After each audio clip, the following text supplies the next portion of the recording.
Welcome to Altitude After Dark with your guys DMac and Coach Mike Sanford.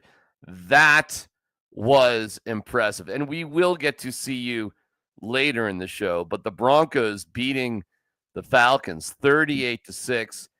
Mike, some perspective. That was the largest point differential the Broncos have had at a home game in 10 years.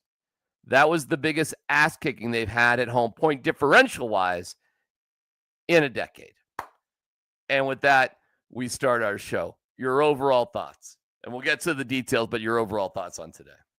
You know, as a coach, you don't know if you're ever going to have a game where you dominate another team, a team with a winning record, 6-4 in all three phases. The question for me going into this game, DMac, was, could the Broncos offense outscore a Falcons team that does have a ton of talent and a veteran, very high-priced quarterback, might I add, in Kirk Cousins? Mm-hmm. And I think we actually learned that today. Because you put up 38 points, you played brilliant football offensively, and it just, to me, was like the exclamation point on it was that your defense absolutely dominated. I mean, I'm talking dominated. Bijan Robinson, one of the top 3 running backs in the National Football League. Kirk Cousins, who you could say he has ups and downs. I mean, he was stuck in neutral the whole day. And then you know what? Even more than that, DMac, you executed all your kicks, man. You executed all your kicks to perfection. There were no block kicks. It was a beautiful thing. It's one of those games, man, where the beer's just a little colder in the locker room for the coaches. And it was exactly that. It was a great performance. And Bo Nix was just absolutely fantastic today. He was We'll get to the specifics and the details, especially the key to the game. And there was something that Sean Payton did point out that they were focused on. We'll get to that in a second. Your 401k is likely one of your most important financial plans, but it's only part of a comprehensive financial strategy. Edward Jones can help you understand how your retirement assets fit into your entire retirement picture so you can work toward meeting your unique retirement goals. Contact Beau Smith, your Colorado Edward Jones financial advisor, at 303-758-8500 or visit edwardjones.com/Beau-Smith. That's BEAU-Smith. Edward Jones, member SIPC. Here's what Sean Payton said was one of their biggest keys. And we'll hear from Bo Nix about this too. But here's what Coach had to say after the game. The primary key to winning this game was when the game ended, who won the rushing battle. And we knew that they were a good rushing team, but they're a hard team to beat if you don't have an answer for him. And he's an extremely talented player. They do a great job by design. That was really important. From the outside, it obviously looks like. So let's focus on that first, because when you think of this game, you really don't think of running the ball, but the Broncos did have over 100 yards. Mm-hmm. But boy, did they keep Robinson in check. And, you know, they piled on some yards and points later, and we'll get to that. But what do you think about that for their focus point, Coach, that we got to beat them in terms of running the ball? It's brilliant. I mean, I was in that presser with you, DMac, and it was a bit of an aha moment for me, because I was intimidated going into this game. I was intimidated by the quality of just really talented young skill players, Bijan Robinson, Drake London, Darnell Mooney, and Kyle Pitts. But man, you think about what makes Kirk Cousins run offense, or really a wide zone based offense, which is what the Denver Broncos were under Mike Shanahan, is what, if you can get that outside zone game going, then the bootlegs are great off of it. And that's one way you can move the pocket for Kirk Cousins, find him some easy completions. And then the play action game down the field, once you're committing more people to the box, that becomes a huge part of it. But man, Kirk Cousins was playing behind the sticks for the majority of this game. And as a result, he just never got in any form of rhythm. It never looked like they were playing from behind, not just in the score, but playing from behind, almost in game theory. And it was because of the ability for the Broncos defense, which I still think I will hang my hat on. This is a top 3 defense in the National Football League and how they're playing.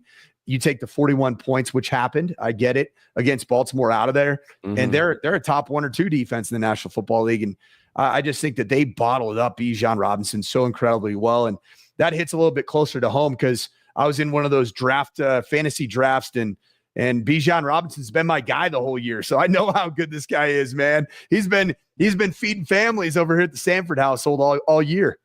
He had 12 carries for 35 yards, 2.9 per time for a diet at your at the Sanford household, I suppose. probably good. If he's been feeding you, time to chew on some lettuce. Yeah, man, the Broncos defense, absolutely extraordinary. That being said, the headlines are going to be about Bo Nix. Of course. And, I mean, listen, let's face it. And by the way, the Chiefs did lose today to the Bills 30-21 because they were the worst undefeated team of all time in the NFL. And it would not surprise me if they dump a couple more games. And they should have lost a couple of times this year, never more so than last week. And by the way, let's just get it over with. The Broncos did change field goal protection. You want to take that? I sure will. It was a very simple change. It was as simple as, hey, Forsyth, you're the wing now instead of the left end. Hey, Pert, you're the left end instead of the wing. Switch. That was the change. There switch. It is. Just switch. It's the old switcheroo. But like, oh my God, I'm dying here. How did you not see? It cost him a game. Let me tell you that.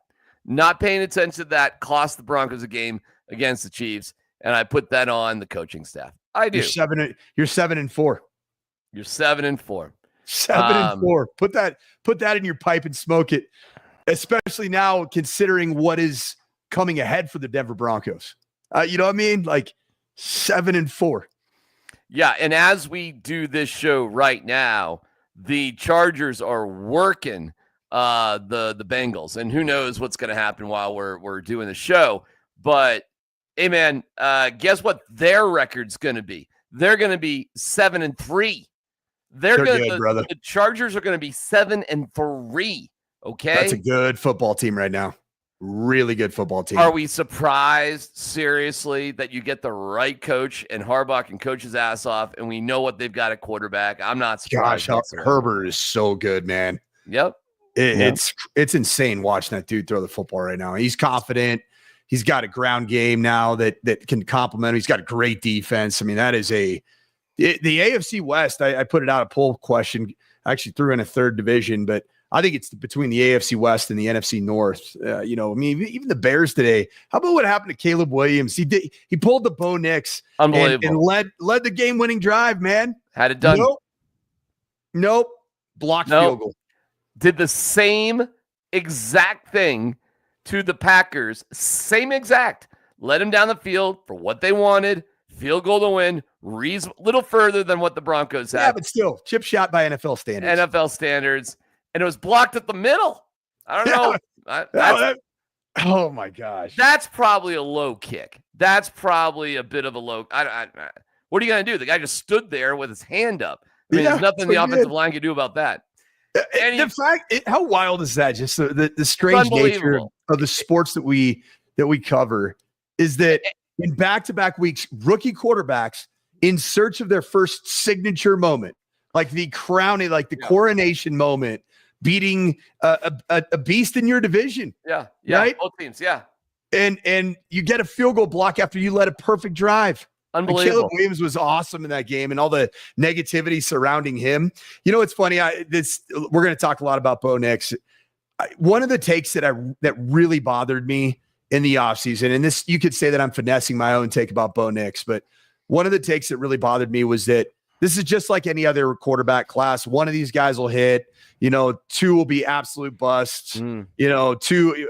What if they're all just really good? Could happen. Sure. And they kind of are. Drake May was really good today. He lost, but he threw for 276 yards. Yep. In a really good contest against a good Rams team. Jaden Daniels had a bad game on Thursday night, which is why I think Bo Nix is squarely in the offensive rookie of the year conversation. And then Caleb Williams, man, I mean, everybody's ready to throw dirt on top of his grave site, and he comes out and plays fantastic against the Packers. So I just think this is a really and Michael Penix Jr. I know everybody knows how I feel about him, but his first 2 passes today, and I know they're down 38-6. That dude's good.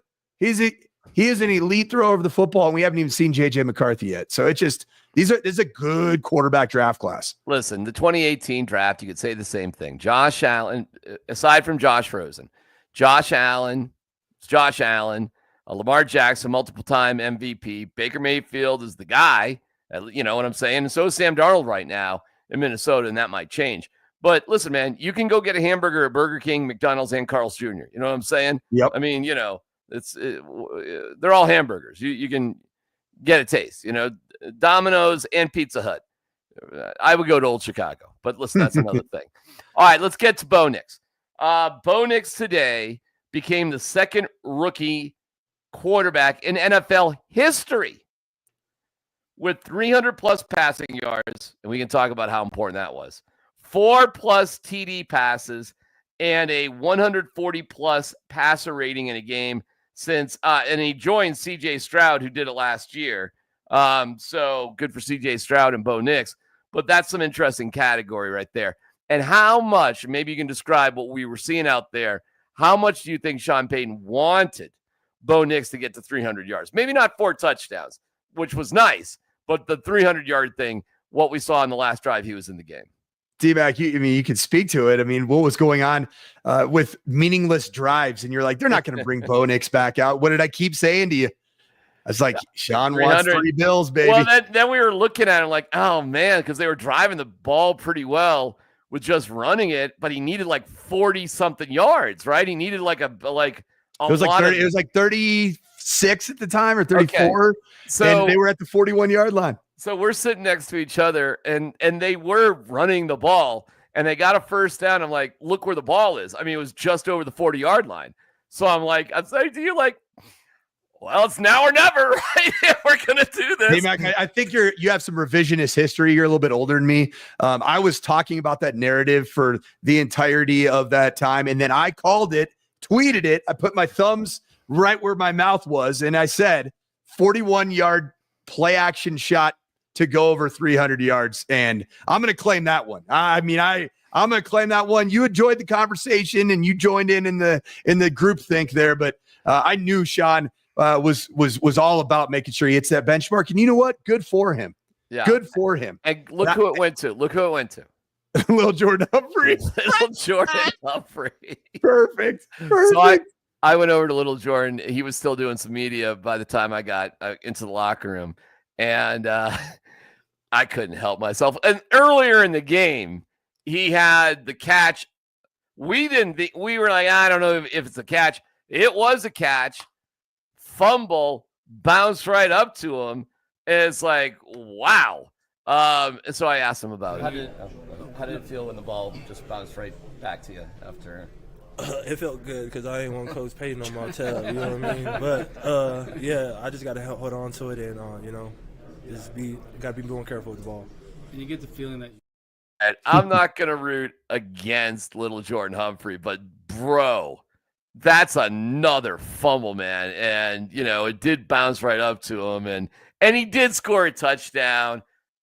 And maybe he does, as you said, know where the bodies are buried, but who knows? But I don't know, man. But he got a touchdown. He got a touchdown after fumbling. Likable dude. I mean, even just seeing him, sometimes we forget you did the interview there in the locker room, but we forget these dudes are they're young men, man. They're figuring their way out. And it was good for him to get that touchdown. And I know Sean Payton does look at him as a unique role player because he is very valuable in doing some of the things that maybe you don't want your number one wide receiver to do. That's for sure. And he does a lot in the protection game. Like he's like almost like he's a big dude. He's like a tight end. He's huge. And it's funny because you like think about it, like why number 17, he's now 84. Number 84, why is he always near the line of scrimmage on third down? He's chipping defensive ends, man, on a lot of snaps. And it's one of those jobs that you could say, well, I could get anybody to do that. Well, can you? I mean, and right now, after just seeing how everything's coming together for the Broncos, like you can't question Sean Payton on that particular one, the decision to keep little Jordan Humphrey, over Tim Patrick. You can't. I mean, the Broncos are in a really good spot right now.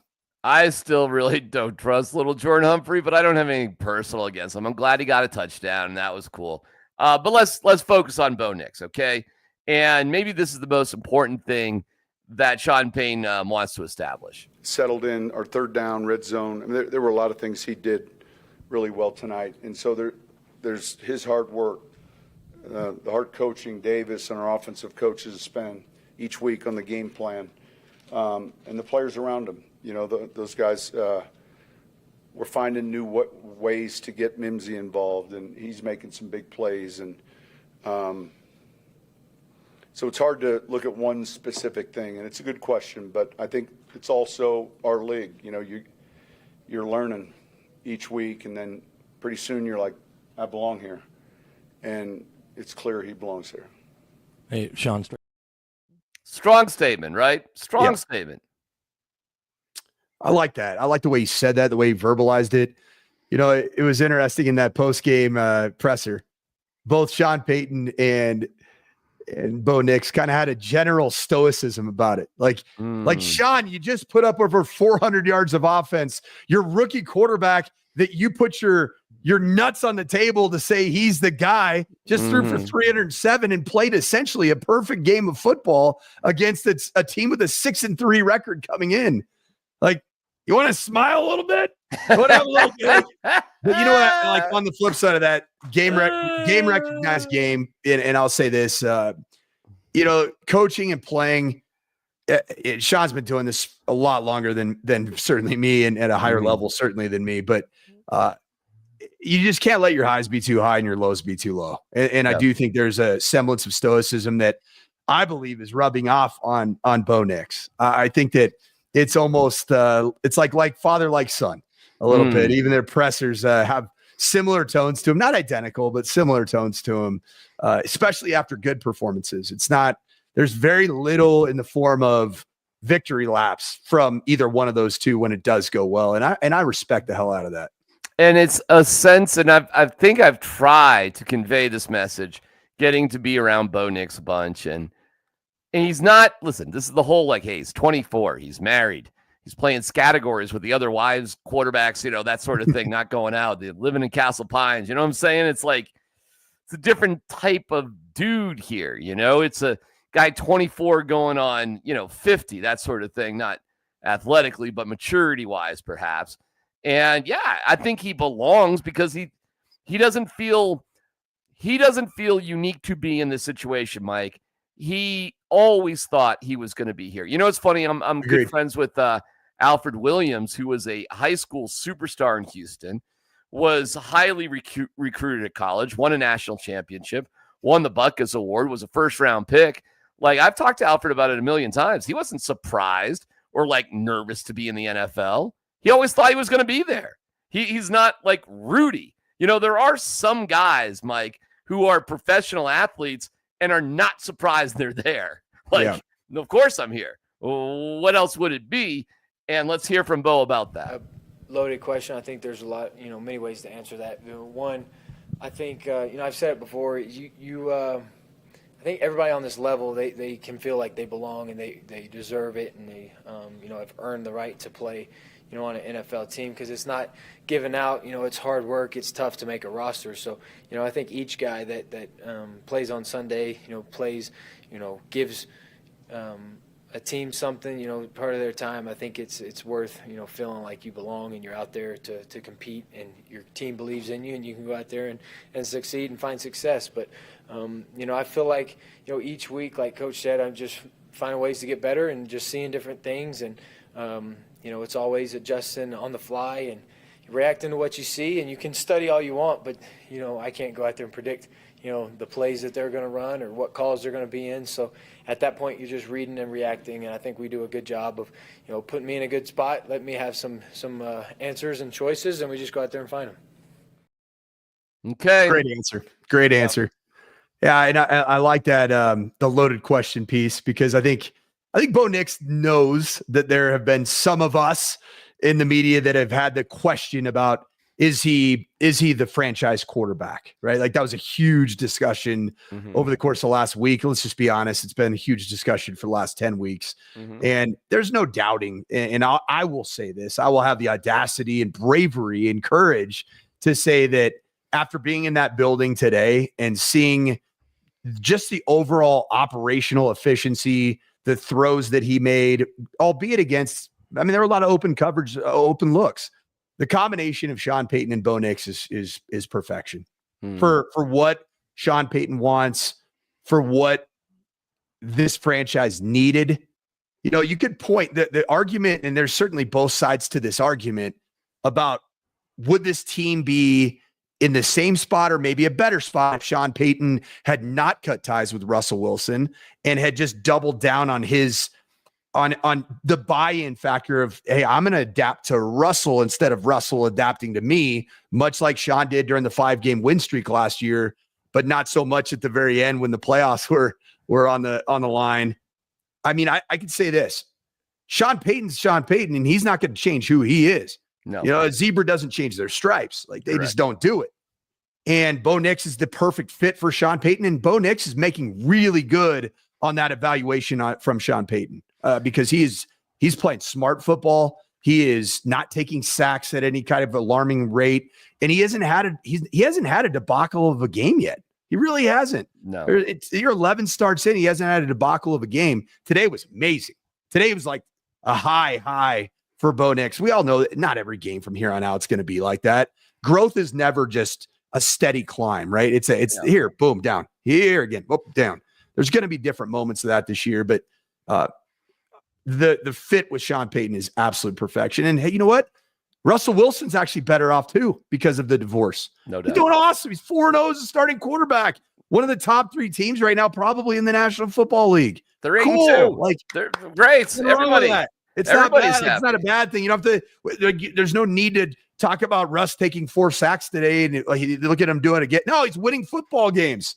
Right. And it worked out. You want to mention the interception he threw in the end zone? Should we say that in the fourth quarter? You can say it all you want. The son of a bitch is 4-0 as a starter, and he's playing really good ball. And you know what? The Steelers, and I said this at the time, great fit for Russ. They play great defense. They run the ball, and they allow him to throw the ball to a very elite receiver in George Pickens, and Russ throws a phenomenal deep ball. Bo Nix is the scheduled quarterback, rhythm, on time. Yeah. Today was that, man. It was beautiful. And then Sean already talks about it.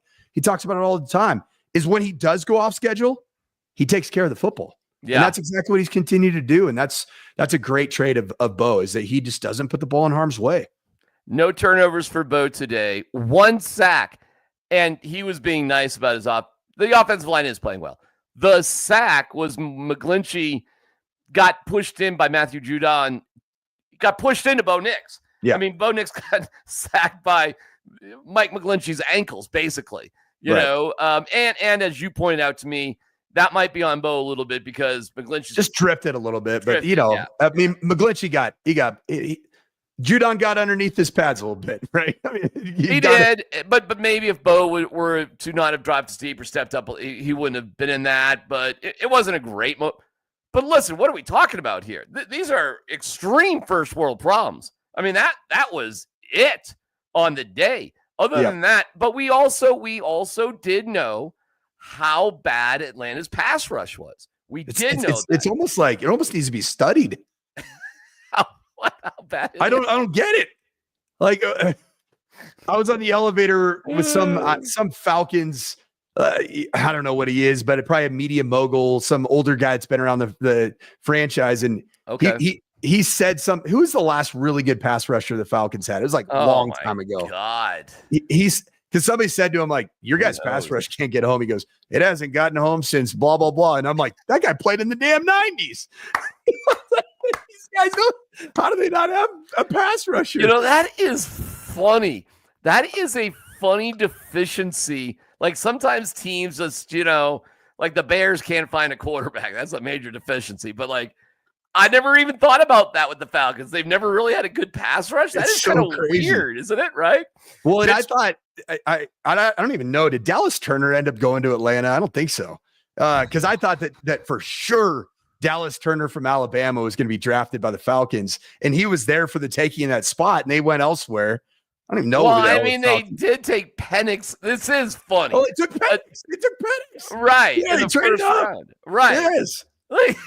Like That's why they don't have a pass rusher.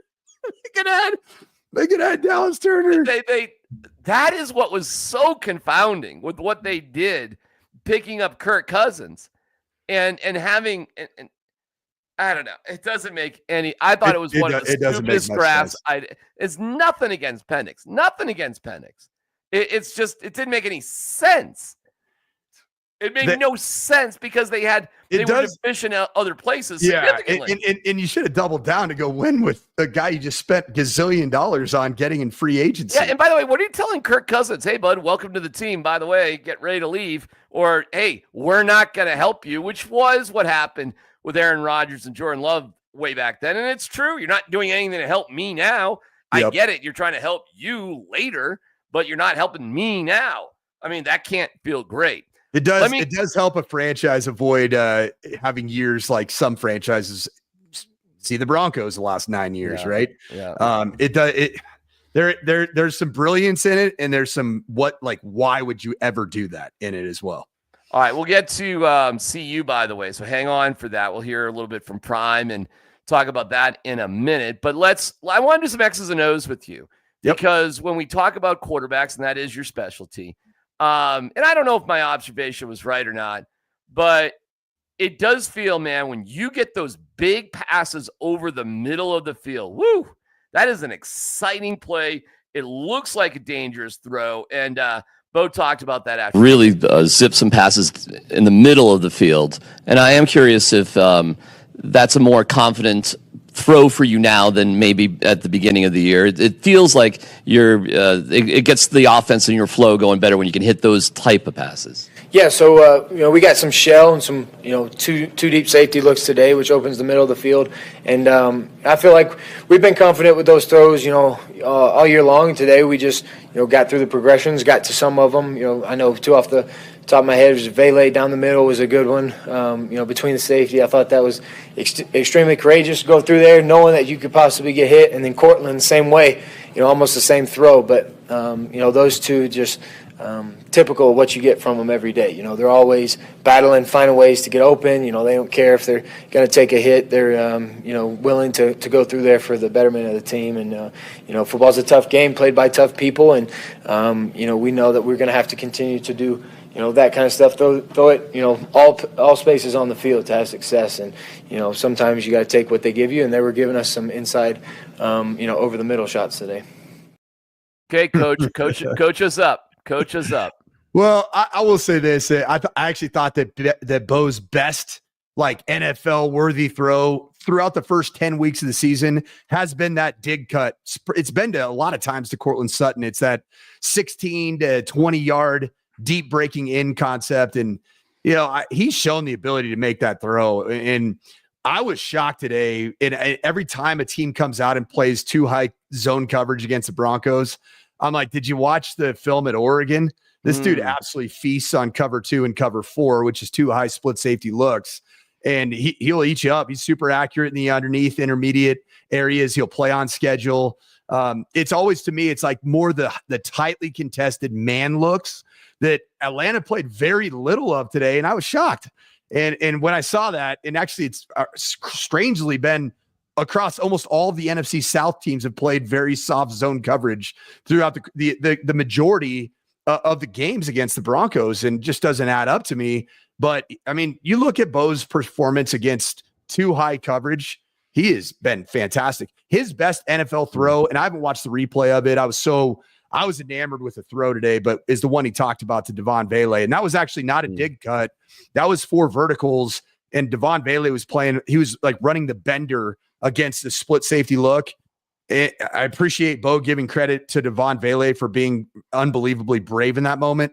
That ball was elite. That was the best throw that I've seen Bo Nix make in my study of him from Senior Bowl when I was there, all practice, the whole week, combine, and then an 11-game sample size in the National Football League. That was the best throw I've seen him make, and that one got me. Like I was like, ooh, okay. Yeah, I like that. And that was a big time throw, man. And that's the thing. I mean, Beau's going to see some more of these single high middle field closed looks. He's seen it all year. It's nothing new, but people are going to make him have to prove that he can make tight window throws, and he has at times. And it's just a matter of the consistency, and it's hard. Some of the throws that you're seeing Justin Herbert make tonight against the Bengals, man, like, whoa, okay. Mm-hmm. And that's the standard, and that's in the division. How about this division now? You got three bona fide Qs.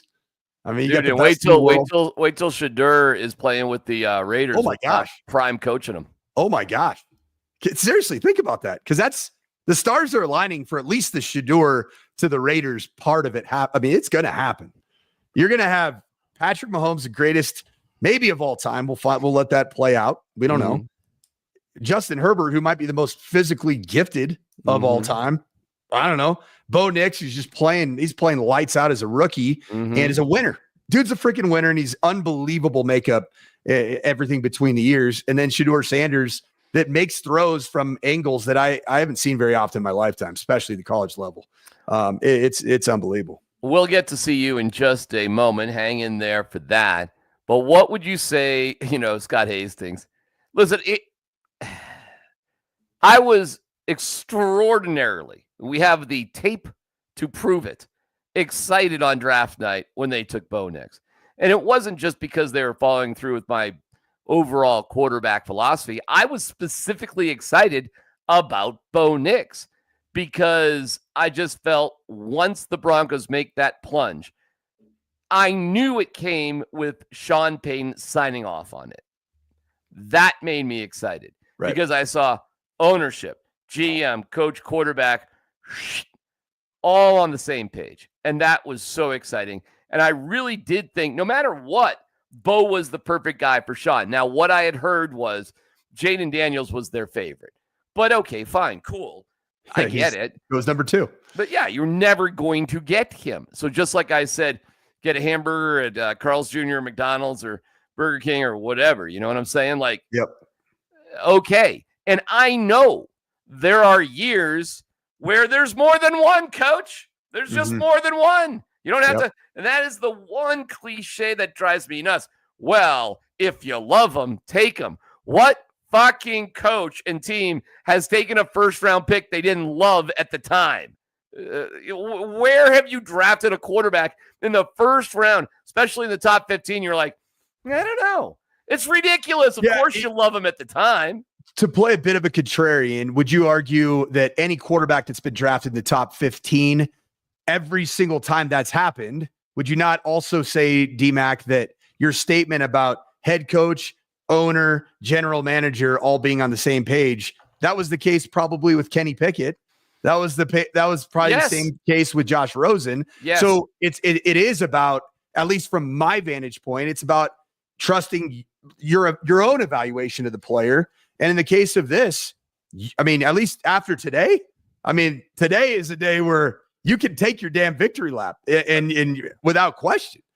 By the way, I'm 11 games in. We are 11 games in. This isn't a one-off game. It's certainly way better statistically than any game Bo Nix has played, but it's fairly consistent with how he's played throughout the course of the year in terms of just take what the defense gives you, make good decisions, don't take sacks, don't put your defense in a bad spot because they're playing lights out. Like, that's been consistent, and it's been great, man. Today was great. I'll tell you this, Ben. Listen, injuries could change everything, okay? So whatever I say is contingent on staying relatively healthy. So we'll just use that as the marker of, hey, okay, that's that. Bo Nix is your Broncos quarterback for the next decade. The end. And you're either going to win with them or you won't win with them. Well, if you don't win with them, he won't be your quarterback in 10 years. Well, no, I mean, win a Super Bowl. Sorry, let me back up. No. Let me back up. Win a Super Bowl with them. Oh, okay. Yeah. Okay, my bad. Dan Marino did not win a Super Bowl for the Dolphins. You think they regret having Dan Marino? Jim Kelly with the Bills. You think the Bills regret having Jim Kelly? Andrew Luck with the Colts. You think they regret not, that? You know what I'm saying here? Yeah. This is done. You've got your guy for the next 10 years. Does it guarantee a Super Bowl? No. But here's what it does for the next 10 years. It guarantees you got a shot. You got a shot, and you can focus on all sorts of other areas, Coach, and not have to worry about quarterback, which is amazing. No, I agree with that. And today was one of those.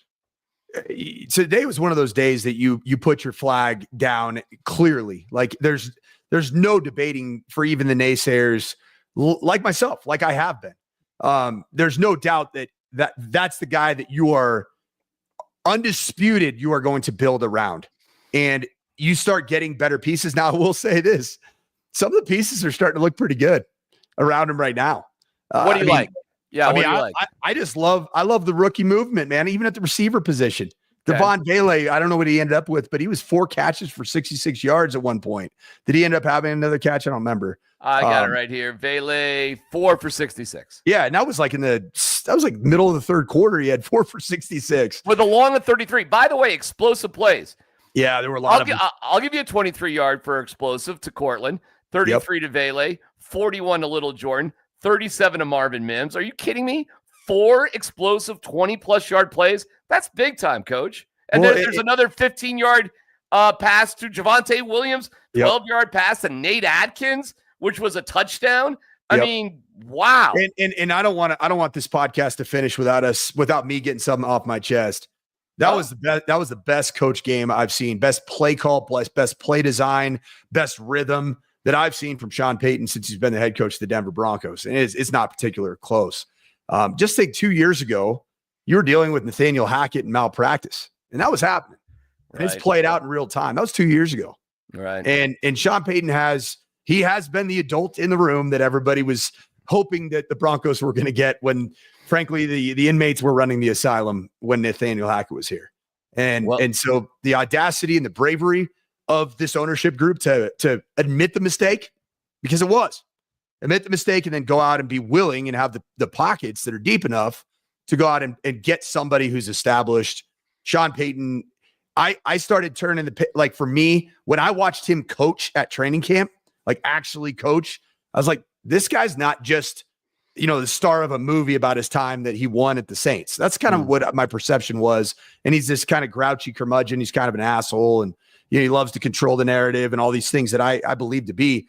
Where it changed for me was during training camp. I was like, that son of a bitch can coach. And obviously can. I mean, obviously, I know that. But I grew up around coaching. So am I the greatest coach that's ever lived? Hell no, I'm not. I'm not even close. I'm not even coaching right now. But I also have been around really good coaches. I ran into one of them on Saturday, and say what you want about him, but Urban Meyer's arguably one of the top 3 best head coaches in college football history. I know what good coaches look like, and the way and the detail at which Sean Payton was talking to the entire offensive unit about something as simple as a bubble screen. I was like, that dude can coach. And this team is starting to become the recipient of his experience, his intelligence with regards to game plans. He's throwing a lot of personnel packaging right now. And the one that gets me the most excited, it was the opening carry of the Kansas City Chiefs game. Big run to Marvin Mims, lined up as a running back in the backfield. Well, guess where that came back to fruition today? Yep. When he was in the backfield and you ran mesh rail, free release a swing route up the field. They call it a rail route. Beautiful. Shallow cross coming behind it, wide ass open, because you have real speed. And that's that joker position that I've made fun of for the last year and a half on Altitude Sports Radio. All of a sudden, no, there's a joker. His name's Marvin Mims. And, it's been really fun to watch.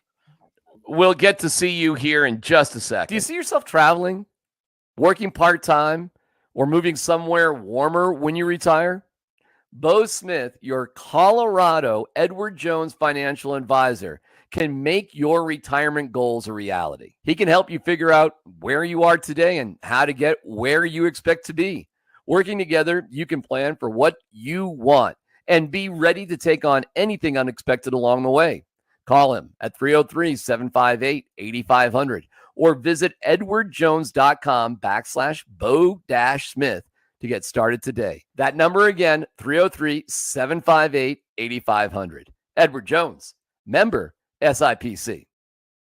Coach, you were at Folsom Field, a spectacular day where CU piled up 49 points and didn't even play good. Yeah. I mean, I would agree with that. That is pretty remarkable, right? It really is. Shador so good. Travis Hunter, phenomenal performance. His third down or fourth down catch. Man, I want to say I've seen several spectacular catches with my own eyes. Mm-hmm. That's up there. It's up there actually with the Elik Ayaminor from Stanford catch last year. That was insane against the Buffs at CU. I was in the building that night as well. Just Utah's got a real defensive line, real defensive front. I mean, look at the Broncos. They have two guys that are, for all intents and purposes, starters in their defensive front between Cody Barton and Jonah Ellis. And then a starter on the other side of the ball with whatever Ellis's brother. They've had great defensive lines for a long time. And I think there's some concerns coming out of that game because there was some exposure, and that's why the game was a little closer than it should have been. No ability to run the football again. And then, Shador's getting harassed, and he was creating. He was doing incredible stuff. But the talent on the perimeter for CU is so ridiculous. It is so good that it covers a multitude of sins, and they got a quarterback that is an eraser. Erases any kind of issues you might have personnel-wise, whatever it may look like. And then the CU defense, man, they turned over young Zach Wilson's brother, Isaac Wilson, 3 times, who actually looked pretty damn good there in the middle stretch of the game in the third quarter. But CU was just on fire. That building was just awesome. It was a great environment. The Buffs right now have taken over as the odds-on favorite to win the Big 12 Conference Championship. Crazy. That's the ESPN FPI ranking. They now are double of they're 42%, not double, but the 16% greater than next in the Big 12, and that's BYU. And then Arizona State's right in the mix as well at 17% with a chance to win the Big 12 championship.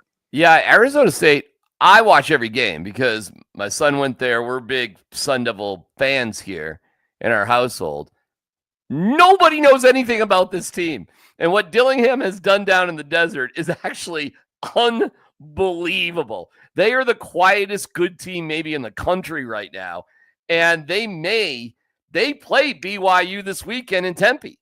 So if they beat BYU and CU just takes care of business, and it's not going to be easy in Kansas. Oklahoma State at home will be easy. Yeah, they stink. It won't be. They were the odds-on favorite to win. The two teams that were favored to win the Big 12, Oklahoma State and Utah, depending on what you saw, they're both literally at the bottom. And they also had the 2 best coaches in the Big 12 preseason by all the rankings. Like, it's unbelievable, DMac. It's wild. It's an upside-down conference. I will say this about Kansas. Yeah. It's the best 4-6 team maybe in the history of college football. They're freaking playing well right now, man. They're playing really good football. Yep. Well, let's hear from Prime about the running game, right? Because at this point, I'm like, well, who gives a shit? I mean, who cares? But here's Prime on that. We feel like we have the best receiving core in the country. We can protect the quarterback, and those guys, eventually they're going to get open, especially we have the assistance of a running game. And we showed flashes of having a running game. Isaiah did a phenomenal job today. Breaking one, but we got to be more consistent with that. And sky would be the limit if we can really have consistency and the word escapes me what I'm trying to say, but we need to really want and desire and just have passion to run the football at times. I think we're lacking that, but prayerfully we get it going because we could do some remarkable things if we have a more balanced offense. I really like this out of Prime. And I'm glad he's moved the bar because I think he's always thought like that. And sometimes it's like fake it till you make it, right? Like, even if you don't believe it, I'm going to say it. And then I can say, told you so. But what I see out of Prime right there is a coach who knows we can really do something incredibly special. We've already done some remarkable things, but we can do something amazingly special, coach. But against really those top teams, if you have that opportunity. If you can't set up play action, if you can't run the ball, it's not going to be good, and your quarterback's going to get killed. Yeah, I mean, I think the closest comp, and unfortunately the team's fallen off the complete deep end, and that's Nebraska. Nebraska has that type of they're not playing well. They're a bad football team, but they are talented in the fronts, both sides, O-line and D-line. And magnify that now with really good, 3-phase football play. That's what you're going to be dealing with in the CFP. Now, CU's gotten better, and they've learned to They moved them. They moved a lot of stuff around in terms of their personnel, particularly on the right side of the offensive line. Jordan Seaton's growing up every single week. He gets one more snap. Had a chance to say hello to him. He said hello to my kids. Nice. We parked right next to each other in the old coaching lot I used to park at. But it was they're just, man. Here's my take on CU. Should they beat any of the top 6-8 teams in the Big Ten SEC conversation? Probably not, because trenches really matter. But I also think you never, I've learned this following this team for 2 years. You never, ever, ever count out a team with Shedeur Sanders playing quarterback, right? Especially if he has a chance to win at the end of the game. That's how I look at it. Yeah, it's so exciting. And listen, man, I do not mean to come off critical at all. I'm just reflecting on what Prime is saying, because I think he knows it. We got to get better here, or it could be a little sticky. But that being said, the explosive nature of the team is ridiculous. I mean, so absolutely absurd. Here was Prime's message to the Heisman voters. Mm-hmm. What would your message be to Heisman voters who are undecided? I ain't been up here get no message, Heisman voters is undecided. If they can't see, they can't see. It is what it is. I mean, Travis is who he is. He's supposed to go to the best college football player. I think that's been a wrap since, week 2? So we ain't petitioning for nobody. We ain't doing that. We got a wonderful display of cameras here, and I think we on national television every week. If they can't see it, there's a problem. Don't allow. Well, okay.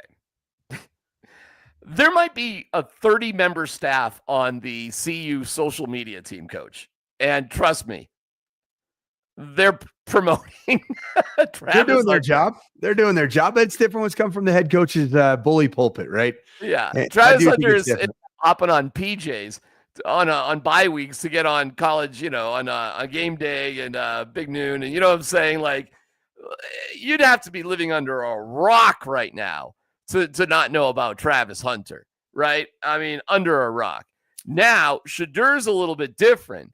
And I actually just a pinch feel bad for Shedeur, just a little bit, because I think he is being overshadowed. And in any kind of typical year, he would be right up there in the conversation too.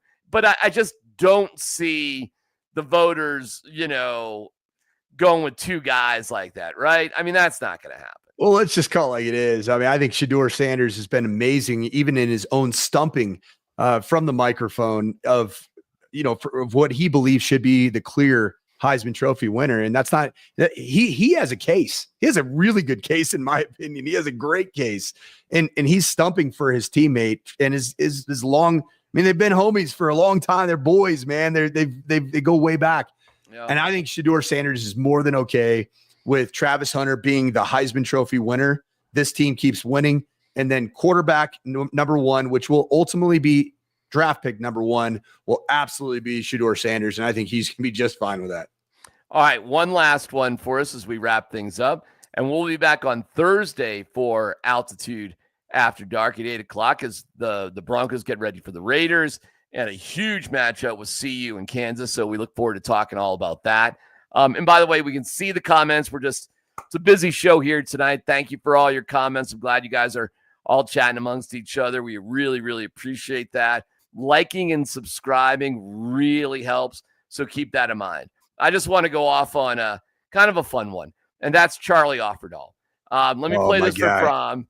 And because here's one of the guys, one of the few guys that you coach who's still on the team. And they've had and that's no reflection on you. They've just had this. No, it is. Well, all right. Here is Prime about Charlie, who got a touchdown. And that was a big goal for them to get him into the paint, as Prime would say. My highlight of the game, though, is Charlie Offerdahl getting into the end zone. We made that an initiative at the beginning of the week that we were going to get Charlie in the paint no matter what.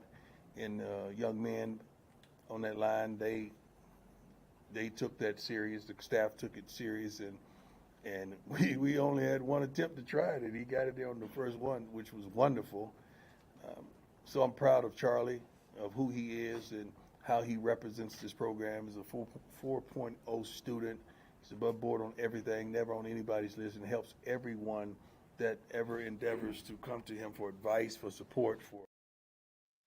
So congrats to Charlie Offerdahl. Maybe you can speak on him and what you know him personally, obviously. Yeah, very well. So yeah, in 2022, I think he was a redshirt freshman walk-on, very undersized, Dakota Ridge High School, the pride of, I don't know their mascot off the top of my head. Dakota Ridge. Oh my God. They're the Ridgers. They're the Ridge. The Ridge. Not, there's no way. Are they the Mustangs? I think so. I think so. You know, the thing about Charlie is, like, I started seeing in fall camp, actually during spring ball and fall camp, anytime we had a live scrimmage, I would say in the offensive staff room, I'm like, hey guys, I think Charlie's our best running back. And people would laugh at me. They're like, no. And so as the year progressed and before I was the interim head coach, we actually started Charlie Offerdahl against Arizona and UCLA, if I'm not mistaken, 2000. So it would have been like the games 4 and 5, right before Coach Durrell was dismissed. And I mean, he does everything with incredible attention to detail. It's interesting. A lot of these like walk-on great stories, like Rudy, it's like you think of it like he's this emotional guy and he's like comes in and he's, dude, he's one of the most stoic people I've ever met in my life. And I told the suite we were sitting in, I'm like, this guy's stoic, man. He has a great practice. And I go, Charlie, that was freaking awesome, man. He'd be like, thanks, coach. And so he's just awesome. He does exactly what's asked of him. He's got an incredible family. They're great people. And he's just the kind of guy that makes you love coaching the game of football. And it's fun for me to see Coach Prime. And this is not a new development. Coach Prime saw this last year, and he loved Charlie so much that he started him early on in this season. I mean, he's a starting tailback for the majority of the beginning of the season. And, Coach Prime even took a little bit of flack for doing that. Right. But he's the guy that does everything right. And he's just an awesome, awesome representative of that program, of Colorado high school football. And that's why I think it's such a dang cool story. Yeah, I guess the Eagles, as we're being told in the comments. So we appreciate it. And hey, before we get off here, I know we've talked a lot about the greatness of Bo Nix and the Broncos. We've talked about the greatness of the CU Buffs, and in both cases is rightfully so after this weekend. But a sneaky, quiet little team up north, man. They're playing maybe the best football, including my alma mater. It's awesome. Right now in the Mountain West Conference. And you could say the conference stinks. Boise State's had back-to-back weeks where they got kind of taken to the wire against Nevada and San Jose State. Yeah. Those were two teams that the CSU Rams kind of beat pretty convincingly. So anybody who thinks that the CSU Rams are going to get rolled up if they make the Mountain West Championship against the Boise State Broncos, my fellow Boise State Broncos are a little nervous about the Rams. So you just never know, man. You could have a conference championship up in Fort Collins. It's amazing what we have going on here. You could have CSU playing for a conference championship. The year of 2024 in Colorado sports for a second. CU could be playing in the Big 12. You could see that, and maybe the college football playoff. Travis Hunter could win the Heisman. Nathan McKinnon won the Hart. Joker won the MVP. Wow. Thank God we have the Rockies to balance us all off. But this is really, when you think about it, Mike, one of the more special years we've had in Colorado sports, and or shaping up to be that. As we see these two teams, come down to the wire here, where every game's so important, and to have Bo Nix really be seriously after this week in the conversation for Rookie of the Year. Is remarkable. And I'll tell you this, Ben. Anybody who's hating on Bo Nix right now is because, I don't know, you wanted a tight end drafted, and I really he looks pretty good too. But that's the problem. That's the problem. And that's the problem with drafting Surtain as well. They may be the best at their position, but it just pales in comparison if you don't have a quarterback getting a quarterback, Mike. It doesn't matter if he's the best cornerback or the best tight end. It's irrelevant if you don't have the right quarterback. So while it's always great to have great players at every position, you're a flailing organization if you don't have the quarterback. And that's why I was losing my shizzle during the draft process when so many people on Altitude wanted a tight end. And it was like half the staff wanted a fucking tight end. And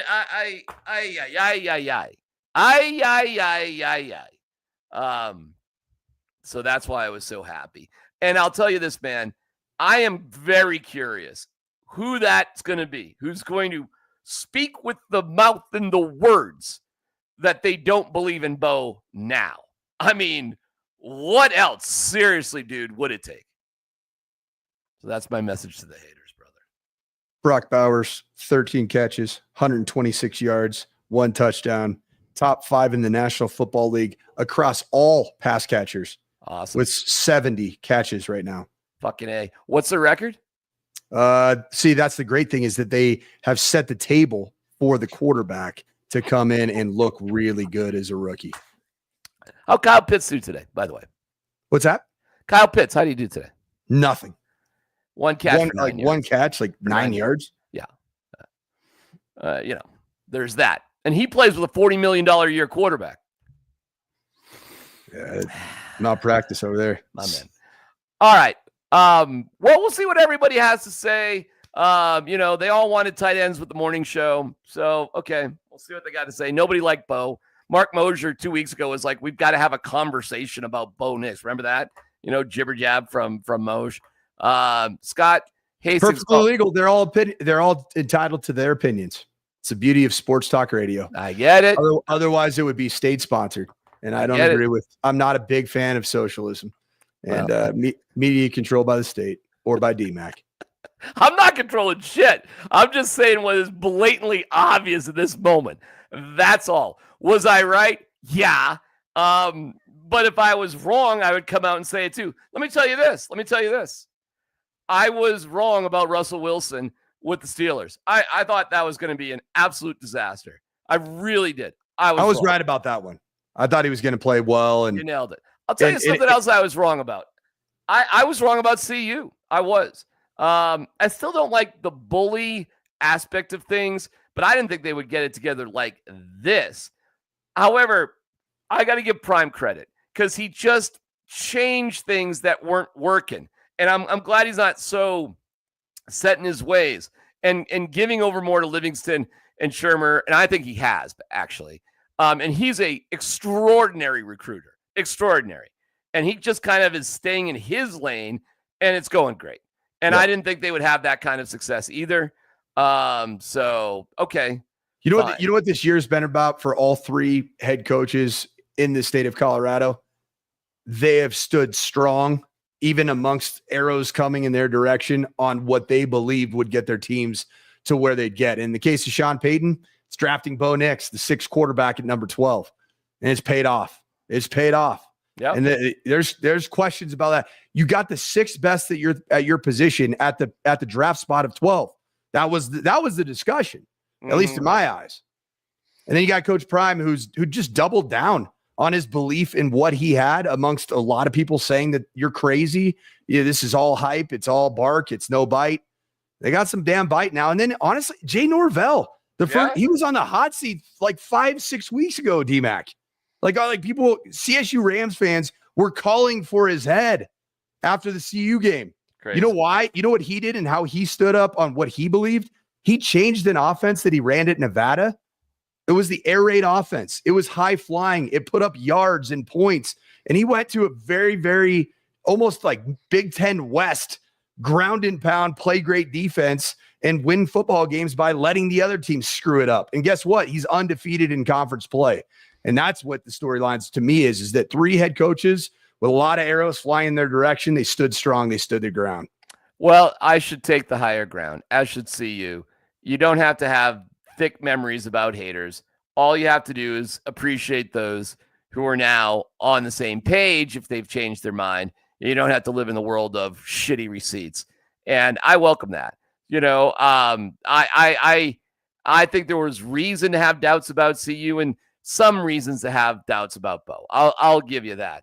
But I think they've both been resoundingly answered to like, we're lucky we have everything going on that we do. That's how I feel. Now, let me tell you this. I'm going to let you get us going here. We got a great fourth quarter. It was kind of a blowout there with the Chargers. Are we going to learn what charging it is all about? Holy shit. I mean, maybe. I mean, this was a blowout. It's not great for the Broncos, though. You don't want the Bengals to catch a hot hand at any point in the season.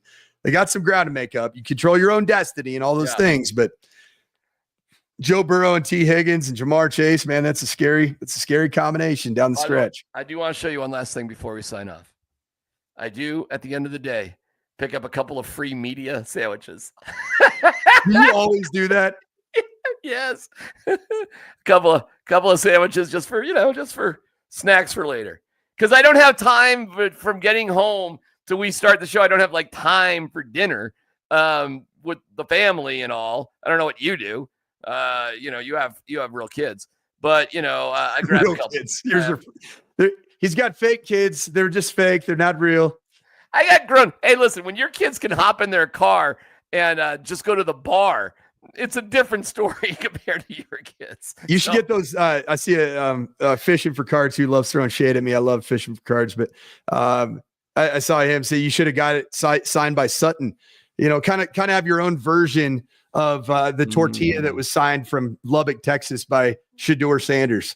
That's gonna be somewhere hung up on a wall. I think it already is actually, and immortalized for decades, maybe centuries to come. All right, Believers. Man, this was our longest podcast ever. It was like we just fell out of bed. No problem. We'll be back at it from 10 to noon on the morning sprint with Good Raj and Coach Mike. I'll be on with Tyler and Scott.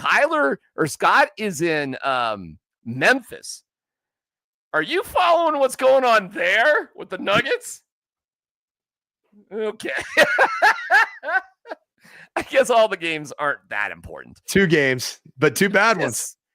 Yeah. You know what? All the people that want to say that without question Nikola Jokic is the best player on planet Earth, these are the games that you point to say, see what this team is without him? I mean, that's exactly what's going on. You got to see this play by Burrow. He literally just used his thumb. It was like pointing at, I think, Jamar Chase, like, yeah, go that way. Go this way.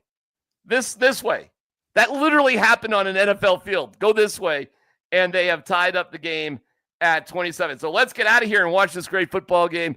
And we'll talk to you tomorrow. We appreciate everybody watching. See you, Coach. Charger it, baby.